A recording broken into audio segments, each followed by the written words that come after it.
Hey, what's up? It's Tati, and I'm back with another review of AEW Rampage. We started off the night with Powerhouse Hobbs and Ray Fenix for the TNT title.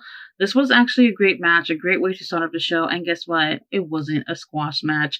So this match did lasted way longer than I expected, probably, I would say like 15 minutes or so. I know there was a little bit of a delay because of the whole basketball game that they had earlier. So Fight TV actually ended up showing the show at 11:30, while I think everyone in the US had to wait 12 a.m. Eastern Standard Time. So I ended up watching the Fight TV broadcast instead because I just wasn't really sure when we was going to be able to watch that. But either way, the match was actually great. Great way to start off the show. I have a complaint though. So throughout the match, we do have Powerhouse Hobbs, who's absolutely dominating Ray throughout the whole match, pretty much. And I felt it was really unnecessary for QT Marshall to be out there and, helping Powerhouse Hobbs. He needed absolutely no help. And I understand for storyline purposes, they want to show that QT is keeping his word and helping out Hobbs whenever he can. But the truth of the matter is that with this match, it was absolutely not needed. So I just felt like it just felt a little bit weird since, Powerhouse Hobbs did not need the help. Now we do have a beautiful, beautiful German suplex delivered by Ray Fenix to Powerhouse Hobbs, and I was like, whoa, I was not expecting that because Hobbs is way, way, way bigger than Ray. I mean, Ray held his own here and there, but for the most part, Hobbs was really taking over this match.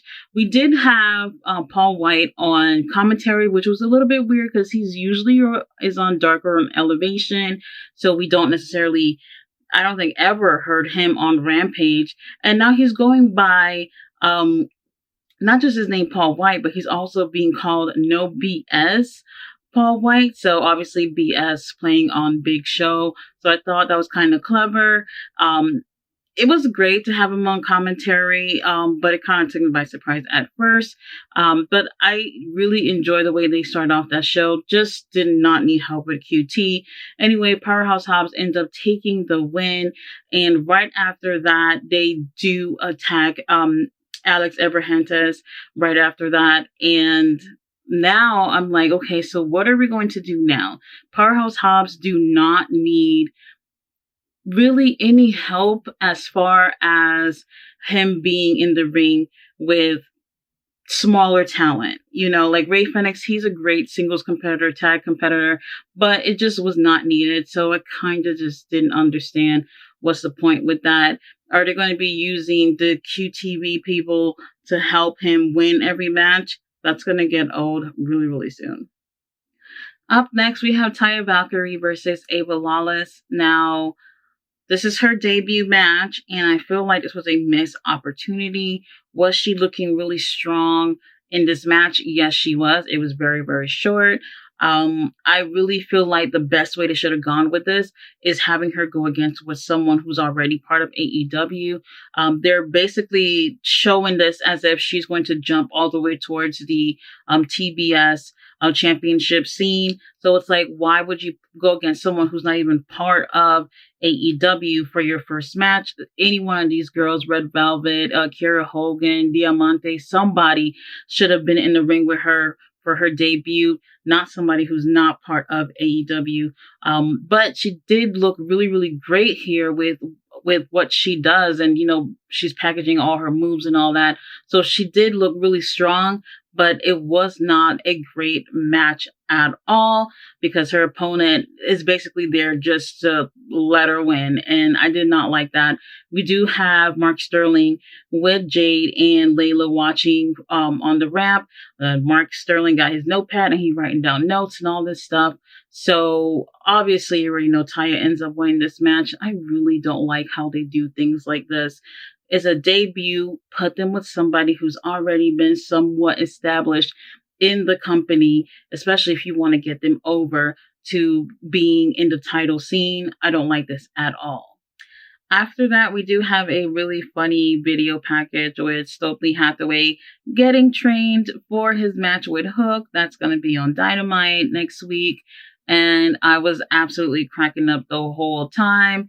It basically shows that Stokely Hathaway ain't nowhere near ready and should write out his will before he get in that ring with Hook.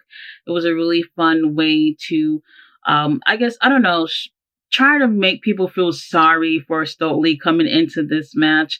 I'm not going to take this whole thing serious. It's a no DQ match anyway. And I do believe they said something about, you know, his friends being barred from ringside or whatever. Is he going to find a way to cheat? Maybe, but I definitely don't see him winning this. There's just no reason why he should win. We also had another segment with the Ass Boys. They're calling Dante and Darius ballet based off how they were dressed. And, I guess they're now do have a match with these two on Rampage next week. They ended up leaving their book bags. The Ass Boys left their book bags. I don't know what that means, but now Dante and Darius have their bag. What's in the bag? I don't know. The Ass Boys did end up leaving with the titles in their hands, so maybe something interesting in the bag. Not sure what it is, but I'm interested to see the champions finally in the match against, really great tag team. So let's see how they do against Top Flight on Dynamite. Up next, we had Daddy Magic and Angela Parker versus the Bollywood Boys. Now, I kind of wanted to like this because honestly, both teams are usually jobbing, to be honest. They're always taking the L, especially the Bollywood Boys. I don't think they've ever even had a win in AEW. And you know what? I just kind of felt like this match was just thrown together for no reason. Number one being because lately we've seen the JAS having some kind of interest in the Acclaim joining them. Why? I have no idea. Matter of fact, I think it would be absolutely random if the Acclaim would have joined the Jericho Appreciation Society. It would not make sense at all. So they've been trying to get their interest for quite some time. And I guess this match is to show why they should join or something. I really don't understand. But to me, it just feels like it didn't really make sense. So the match was a decent, yeah, but nothing spectacular about it. At times, we had both teams having an advantage over each other. However, with this taking place during a commercial break, I really feel like that really just killed the whole thing in entirety. We do have Daddy Magic and Angelo taking the win. I just really didn't care for this, and I'm not sure where they're going with this storyline wise with the Acclaim. But I think they should scrap it now. And for our main event, we do have Brody King versus Daniel Garcia. I'm going to say I did not like Brody's opponent. I'm going to tell you why. Because on Dynamite, right after the trios match, Jake Hager comes out and he goes, check on Chris Jericho real quick.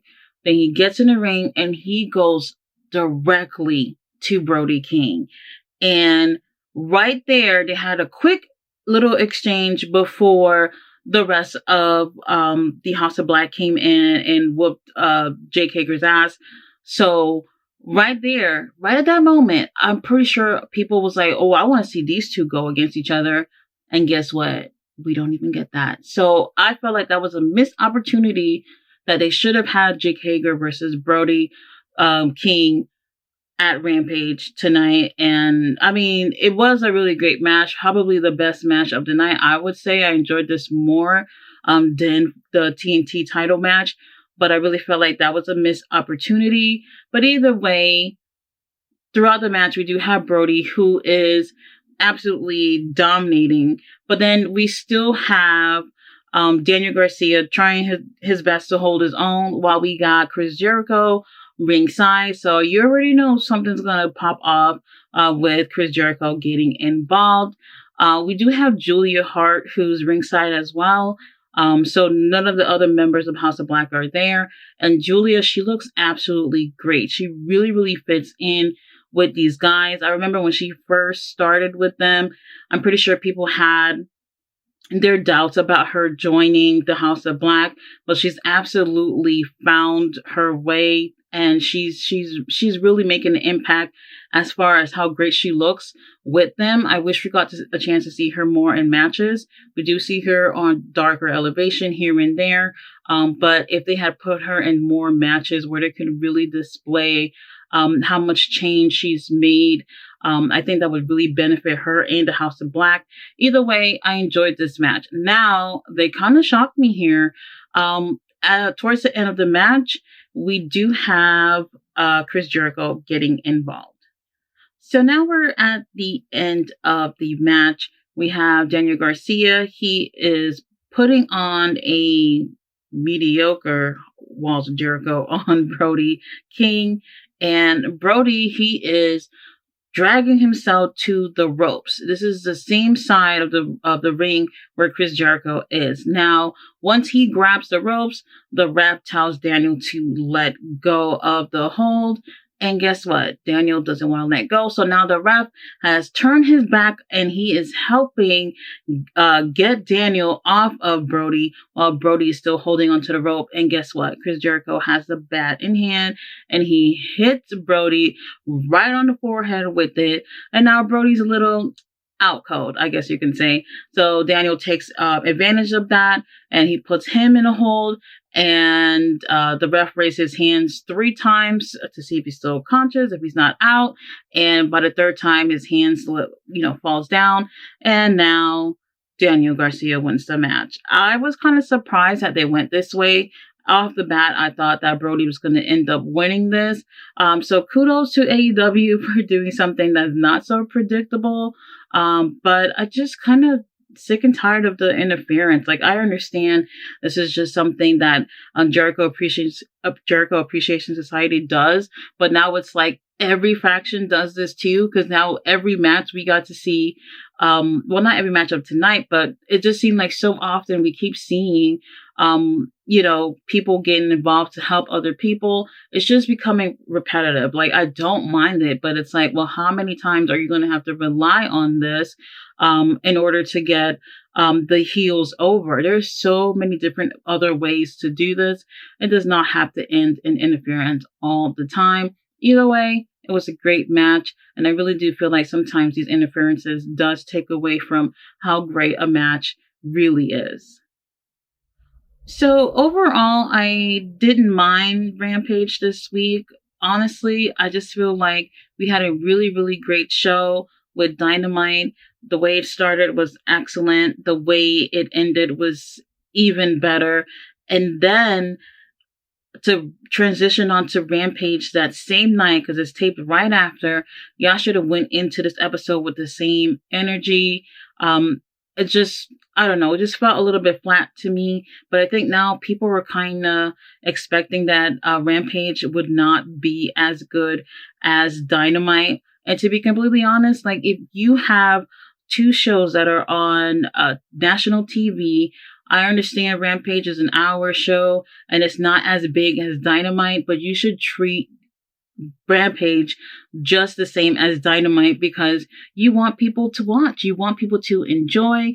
And unfortunately, I just feel like they're not grabbing enough people when it comes to Rampage. And I think they should take it pretty seriously, just like Dynamite as well. That will help with the ratings and that will help with them having a much more solid fan base. Now, we do have Dynamite next week. We do have the Guns versus Top Flight for the Tag Championship. We do have Jon Moxley versus Stu Grayson, Tony Storm versus Sky Blue, Hook versus Stokely Hathaway in a no DQ match. And we do have a dream match with Kenny Omega versus El Hijo de Vikingo. So this is going to be absolutely amazing. Will that be the main event? I'm not sure. But if they open the show with this as well, I'm pretty sure everything else is going to be tough to follow opening the show. So I think it will be best for it to be the last match of the night. Guys, thanks so much for watching my review. I will be back next week for Dynamite. Bye.